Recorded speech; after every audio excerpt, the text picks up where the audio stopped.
আমন্ত্রণ ইসলামী bank PLC world news টুডেতে। সাথে আছি মাসুম রাব্বি। শুরুতেই আজকের শিরোনাম। লেবাননে ইসরায়েলের ভয়াবহ হামলা, নিহত প্রায় ৩০০, আহত ছাড়িয়েছে হাজার।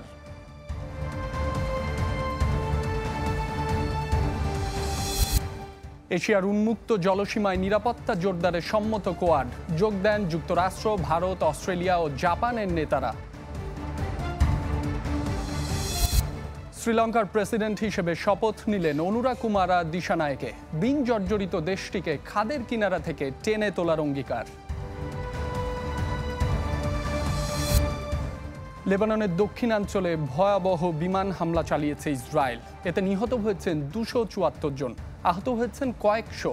হেজবুল্লাহর ৩০০ স্থাপনায় হামলা চালিয়েছে ইসরায়েলি সেনারা। চলমান ইসরায়েলি লেবানন উত্তেজনায় এটি এখন পর্যন্ত সবচেয়ে বড় হামলা। থেমে নেই হেজবুল্লাহ, উত্তরে ইসরায়েলে পাল্টা রকেট হামলা চালাচ্ছে তারা। দুই পক্ষের সংঘাতে সীমান্তবর্তী বাসিন্দাদের মধ্যে বাড়ছে ভয় ও আতঙ্ক। ইসরায়েলের সিরিজ বিমান হামলায় উত্তপ্ত লেবাননের দক্ষিণাঞ্চল। উপর্যুপরি হামলায় কালো ধোঁয়ায় ছেয়ে গেছে দক্ষিণের আকাশ। হেজবুল্লাহর ৩ শতাধিক স্থাপনায় হামলা চালানোর দাবি আইডিএফের, যাতে প্রাণ গেছে অনেকের। আহতদের চাপে হাসপাতালগুলোতে বন্ধ রাখা হয়েছে কম গুরুত্বপূর্ণ অস্ত্রোপচার। জোরালো হামলার বার্তা দিয়ে সেখানকার বাসিন্দাদের নিরাপদে সরে যেতে বলেছে ইসরায়েল। বিশেষ করে যেসব ভবনে হেজবুল্লাহ সদস্যদের বাস, সেখানে করা হবে টার্গেট। মুঠোফোনে দেওয়া হয়েছে এমন সতর্কবার্তা। হামলার শিকার এলাকাগুলোতে আগামী ২ দিন বন্ধ থাকবে স্কুল। হেজবুল্লাহ ইসরায়েলি সেনাদের মধ্যে চলা সাম্প্রতিক সংঘাতে দুই দেশের সীমান্তবর্তী বাসিন্দারা আছেন আতঙ্কে। আমরা যে কোনো যুদ্ধের বিরুদ্ধে। এই সংঘাত আর ভয়াবহতা দেখতে চাই না। হামলায় আমি একটা পা হারিয়েছি। এখানে সবাই আতঙ্কে আছে। এভাবে চলতে থাকলে আরো ভয়াবহ দিন দেখতে হবে। যখনই সাইরেন বাজে আমরা ছুটে যাই কোনো আশ্রয় কেন্দ্রে। আগামীতে কি হবে তা ভেবে চিন্তা বাড়ছে। গেল বছরের অক্টোবরে গাজা ইসরায়েলি আগ্রাসন শুরুর পর থেকে নেতানিয়াহু সরকারকে চাপে রাখতে দেশটির উত্তরাঞ্চলে হামলা চালাচ্ছে হেজবুল্লাহ। জবাবে সশস্ত্র গোষ্ঠীটির বিভিন্ন স্থাপনায় পাল্টা হামলা চালাচ্ছে ইসরায়েল। এতে প্রাণ গেছে সশস্ত্র গোষ্ঠীটির বেশ কয়েকজন কমান্ডারের। সংঘাতের জেরে ইসরায়েলের উত্তরাঞ্চল থেকে অন্তত ৬০,০০০ মানুষকে সরিয়ে নেওয়া হয়েছে। গেল সপ্তাহে লেবাননে ইসরায়েলের সিরিজ হামলায় পরিস্থিতি হয়েছে আরও জটিল। পেজার ওয়াকিটকি বিস্ফোরণের পর দফায় দফায় চালানো হচ্ছে বিমান হামলা। থেমে নেই হেজবুল্লাহ যোদ্ধারাও। ইসরায়েলের হাইফা শহর, জাজরিল উপত্যকা ও গোলান মালভূমিতে রকেট হামলা চালাচ্ছে তারা। রাখি জেসমিন, চ্যানেল 24। খোঁজ মিলছে না হামাসের শীর্ষ নেতা ইয়াহিয়া সিনওয়ারের। এমন পরিস্থিতিতে ইসরায়েলি প্রতিরক্ষা বাহিনী আইডিএফের ধারণা নিহত হয়েছেন তিনি। হারেজ, মারিফ, টাইমস অফ ইসরায়েল সহ বেশ কিছু ইসরায়েলি গণমাধ্যম তার সম্ভাব্য মৃত্যু নিয়ে খবর প্রকাশ করেছে। ইসরায়েলের অভ্যন্তরীণ গোয়েন্দা সংস্থা সিনবেদ বলছে বেঁচে আছেন সিনওয়ার। এ কারণেই বিষয়টি খতিয়ে দেখছে আইডিএফ। হামাস নেতাদের বেশিরভাগ নেতা লেবানন ও কাতারে বসবাস করলেও বরাবরই গাজায় অবস্থান করছিলেন ইয়াহিয়া সিনওয়ার।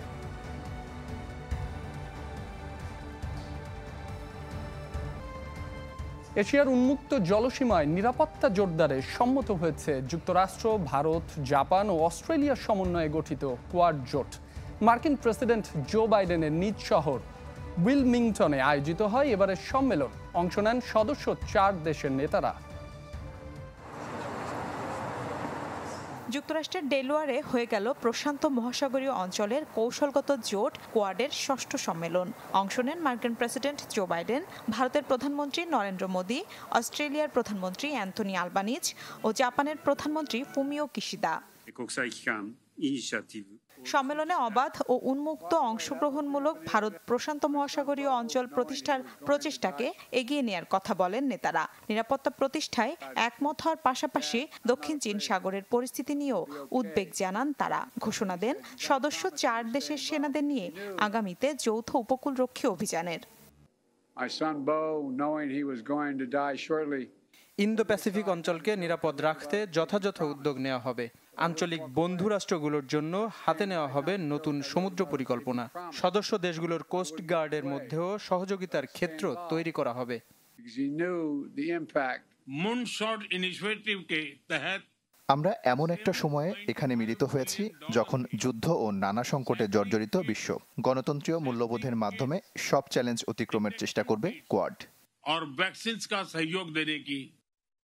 কোয়াড সম্মেলনের ফাঁকে রোববার উইলমিংটনে বাইডেনের সাথে দ্বিপাক্ষিক বৈঠক করেন নরেন্দ্র মোদী। এতে আন্তর্জাতিক নানা ইস্যুর পাশাপাশি আলোচনা হয় বাংলাদেশ প্রসঙ্গেও। সোমবার অংশ নেন নিউ ইয়র্কে অনুষ্ঠিত জাতিসংঘ সাধারণ পরিষদের সম্মেলনে। সাইডলাইন বৈঠক করেন নেপাল সহ কয়েক দেশের নেতার সাথে। মিলা খন্দকার, চ্যানেল 24। এবার হেরে গেলে আর কোনোদিন প্রেসিডেন্ট নির্বাচনে দাঁড়াবেন না ডোনাল্ড ট্রাম্প। সিনক্লেয়ার মিডিয়া গ্রুপকে দেয়া এক সাক্ষাৎকারে জানিয়েছেন রিপাবলিকান প্রার্থী ও সাবেক মার্কিন প্রেসিডেন্ট ডোনাল্ড ট্রাম্প।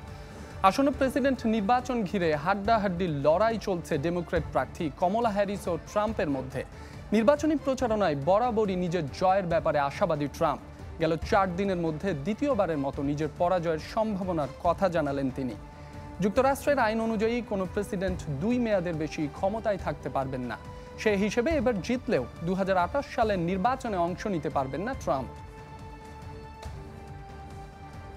জার্মানির মিউনিখে চলছে বিশ্বের অন্যতম বড় মেলা অক্টোবর ফেস্ট। শনিবার থেকে শুরু হয়েছে আয়োজন। 2 সপ্তাহ ধরে চলা ফেস্টে অংশ নিতে বিভিন্ন প্রান্ত থেকে আসছেন দর্শনার্থীরা। মোহাম্মদ শামসুজ্জামান উদয়ের তথ্যচিত্রে বিস্তারিত। বিয়ারের টেন্টের ভিতর ঐতিহ্যবাহী বাভারিয়ান পোশাক পরে দৌড়ে ঢুকছেন দর্শনার্থীরা। জার্মানির মিউনিখে অনুষ্ঠিত অক্টোবর ফেস্টের উদ্বোধনী অনুষ্ঠানের চিত্র এটি। বিয়ারের ড্রামে হাতুড়ির টোকা দিয়ে অনুষ্ঠানের সূচনা করেন মেয়র দিদিয়ের রেইটার। এরপর খোলা আকাশে 12টি গুলি করে আনুষ্ঠানিকভাবে শুরু হয় এ আয়োজন। এবছর মোট 18টি তাঁবুতে পালন করা হচ্ছে এ উৎসব। টেন্টের ভিতরে চলে সঙ্গীত আর গানের তালে তালে বিয়ার পানে মাতেন দর্শনার্থীরা। বিয়ারের পাশাপাশি তাদের সামনে থাকে মজাদার সসেজ ও প্রিটজেল। উৎসব উদযাপনে রয়েছে নানা রকমের রাইড ও মজার সব খেলা। বিয়ারের টেন্টগুলোতে জায়গা রাখতে মাসখানেক আগেই বুকিং দিতে হয় অনলাইনে। একটি বড় মগ বিয়ার খেতে দাম গুনতে হবে 13.60 থেকে 15.30 ইউরো। তবে এবছর 2023-এর তুলনায় দাম 3.87% বেশি ধরা হয়েছে। জার্মানি প্রায় 1.2 বিলিয়ন আয় করে এই ফেস্ট ঘিরে। 2 সপ্তাহ ধরে চলা উৎসবে এবছর প্রায় 7 মিলিয়ন অতিথির আগমনের আশা করা হচ্ছে। জার্মানির মেয়েরা বিয়ার পান করার জন্য এত বড় উৎসব করে, অনেক উৎসাহ, অনেক উদ্দীপনা এখানে। তো আমার খুবই আনন্দিত লাগছে। জার্মানিতে অক্টোবর ফেস্টের কথা অনেকবার শুনছি, বাংলাদেশের মেলার মতো হয়, কিন্তু আসলে পার্থক্যটা কোন জায়গায় সেটা জানার জন্য আজকে আসলাম। এখানে অনেক দেশের লোক আসে, পুরো ইউরোপের লোক, পাশাপাশি আমেরিকান লোকজনকে আমরা এখানে দেখতে পাই, পাশাপাশি ল্যাটিন আমেরিকা এবং আফ্রিকার অনেক লোক আছে এখানে। প্রতি বছর সেপ্টেম্বর মাসের 3য় শনিবার এই উৎসব শুরু হয় আর শেষ হয় অক্টোবর মাসের প্রথম রবিবার। অক্টোবর ফেস্ট বাভারিয়ান সংস্কৃতির একটি গুরুত্বপূর্ণ অংশ, যা 1810 সাল থেকে চলে আসছে। মোহাম্মদ শামসুজ্জামান উদয়, চ্যানেল 24, জার্মানি। ইসলামী ব্যাংক পিএলসি ওয়ার্ল্ড নিউজ টুডেতে এই ছিল আজকের আয়োজন। সপ্তাহের প্রতিদিন বিশ্বের গুরুত্বপূর্ণ সব সংবাদ ও বিশ্লেষণ জানতে একই সময়ে চোখ রাখুন চ্যানেল 24-এর পর্দায়। এছাড়াও দেখতে পারেন ফেসবুক পেজ ও ইউটিউব চ্যানেলে। এতক্ষণ সাথে থাকার জন্য সবাইকে ধন্যবাদ।